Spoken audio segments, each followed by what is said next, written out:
Renji. Good shit. It was about damn time it happened, but finally, Mask, that masculine, has been reduced to nothing but ash. That crusty, wrestling-loving piece of shit is gone. The interesting thing about this chapter is, while for the most part it was mainly battles, one of the big things it showed is definitely a huge progression for Renji. Even though it was pretty much all a fight and a small flashback, it was really just displaying Renji's come a long way, and Renji definitely evolved from what he once was. Now we get in the flashback that he didn't even know the full name to Zabimaru. He pretty much only got half the name because his Zanpakuto didn't even respect him, and it makes fucking sense because, I mean, at the end of the day, it was Renji. So we get the full name in this one, and it's Soo Zabimaru, from the bald dude from the Zero Division, which, by the way, he pretty much named everything that has to do with the Zanpakutos and just shit tons of stuff. He was the one that named it in the Zero Division because that's what the Soul King appointed him as. He's the guy that named shit.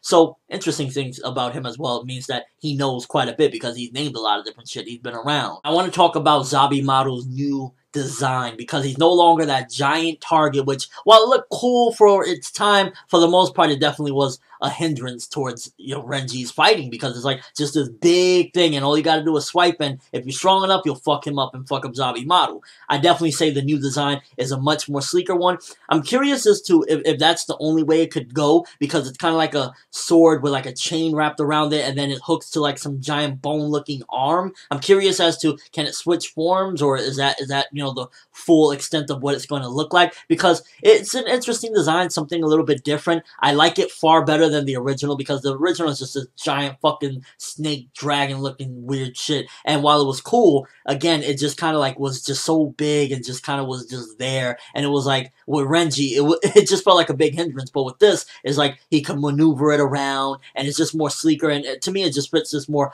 badass Renji. And above all, this just shows that Renji has beyond excelled from what he was, and now it just definitely shows that he's at the very least captain level. Renji has gone to the point where he is captain level because he did what Kensei couldn't do. He did what these people, they just couldn't take him out, and he did it. So therefore Renji has evolved, and I'm curious as to when this is all said and done, is he going to be appointed as the new captain of a division? Maybe somebody that died, somebody that's going to die. That would be interesting as hell. Although it would have made sense if Byakuya died and he took his position. I'm just saying. And overall, I'm just glad he is finally done. He has been reduced to ashes. He is done. Him and the little crusty James are gone. This needed to happen, and it was done in an epic fashion. And above all, everything, I think the most important thing that we should definitely look at and give a little bit of credit to is that Renji has evolved, because Renji, I think most people could say that in the beginning of the series, we did like Renji. We did enjoy the character and felt like he was badass, but over time, he went from like, oh man, Renji is epic, to,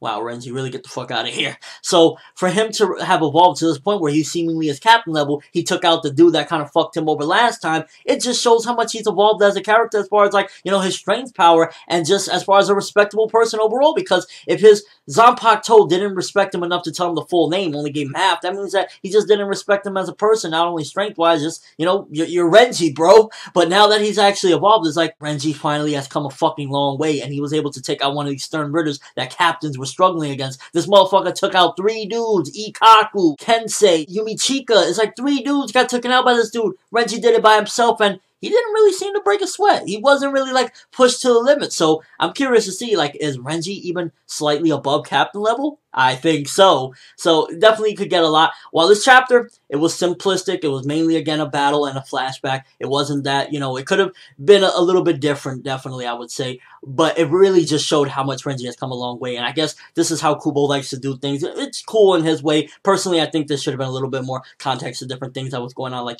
just do it in a little more of a story fashion. But nonetheless, just the way Kubo decided to display Renji's evolving from what he was to what he is now, it was in a pretty epic fashion. Definitely very good to get this fucking piece of shit, the fucking masculine. I'm just glad the motherfucker's gone. I don't really care. Everybody that wanted to say, oh, he's funny, I don't care. I'm so glad he's gone, and we can move on to, we got bigger fish to fry right now. Overall chapter, very good stuff. Renji's evolving, little flashback, getting a little bit more insight on that guy from the Zero Division. I'm gonna give this one 8 out of 10. Very good stuff. Renji just fucking came in, kicked ass and got rid of this fucking annoying piece of shit, because coming into the new year, I did not want to fucking spend the next month or so fighting Master Masculine. That would have been just annoying and stupid. It was bad enough we ended last year, but the fact that Renji came in and cleaned up the mess and at the same time showed development, good shit. Let me know what you guys think. First of all, what do you think about Zabimaru's new design? Do you like it more than the previous design? Do you like the previous design more? You know, what's your thoughts on that? Also, do you think that Master Masculine was cooked up fast enough? Do you think he should have lasted longer? Me personally, he lasted way too long. And I'm just glad Renji got him the fuck up out of here. And also, how strong do you think Renji is at this point? He's at the very least captain level. Do you think he's slightly above that? Just your overall thoughts of the chapter. Do you think it was served well, the finale to the Renji versus Master Masculine fight? I think that it did. It took too long to get to this point, but Renji fucking cleaned up the piece of shit that is Master Masculine. You will not be missed. But that's all I have for this review. Thanks for watching. Hope you enjoyed. Thumbs up for Renji and the new Zabimaru design, because that shit looks fucking beast, especially compared to the giant snake shit that always got fucked up. I'm ForneverWorld, and as always, people, have an awesome day.